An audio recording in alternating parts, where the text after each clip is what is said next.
नमस्कार मंडळी, मी विष्णू पाटील लोखंडे, राहणार बोरखेडी चिंच, तालुका जाफराबाद, जिल्हा जालना. मी यावर्षी SRT पद्धतीने कपाशी केलेली होती. डॉक्टर पोटे सर वालसा, तालुका भोकरदन यांच्या मार्गदर्शनाखाली कपाशी खूप शानदार जमवली. आणि SRT पद्धतीनं हे पहा, जे तणनाशक मारलेलं आहे हे तण, आणि हे जे जुने अवशेष आहे पहा, मागच्या वर्षी याच्यामध्ये तूर आणि सोयाबीन होती. हे पहा, हे तुरीचे अवशेष तसेच सोडून दिलेले. आता काही सडलेत, थोडेफार बाकी आहे. SRT पद्धतीनं कपाशी आपल्याला एकदम चांगली जमली. परंतु काय झालं पाहिजे, या निसर्गाने ना जास्ती पावसामुळं क्वालिटी सर्व चांगली राहिली, पण जादा पाऊस झाल्यामुळं आता अशी अवस्था झाली पहा, हे काळे बोंड व्हायला लागलेत. निसर्गामुळे या पद्धतीनं असं नुकसान होत आहे शेतकऱ्यांचं. इथली मेहनत करून हे पहा,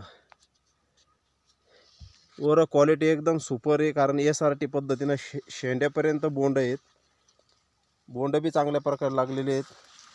पण असे पावसामुळं खाली वाकून पडत आहेत. वर चांगले, पण खाली एवढं नुकसान झालं ना, खूपच नुकसान झालं. आता तरी वरून राजानं शेतकऱ्याला दया आली पाहिजे, शासनाला तर काही येतच नाही.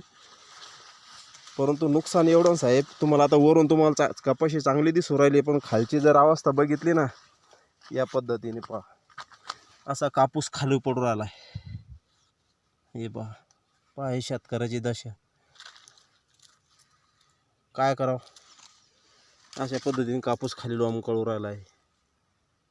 जे एक एक पावसाचा थेंब ज्यावेळेस कपाशीच्या बोंडावर पडतो ना, त्यावेळेस शेतकऱ्याच्या एकदम हृदयाला धक्का बसतो, हृदयाला खूप दुःख होतं.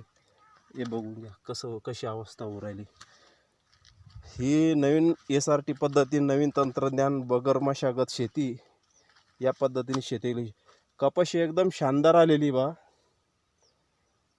पण अशी पद्धतीनं आमचं दशा चाली पावसानं. बघून घ्या तुम्ही, असा कापूस काळा होत आहे. याला व्यापारी भाव देत नाही, अवघड आहे.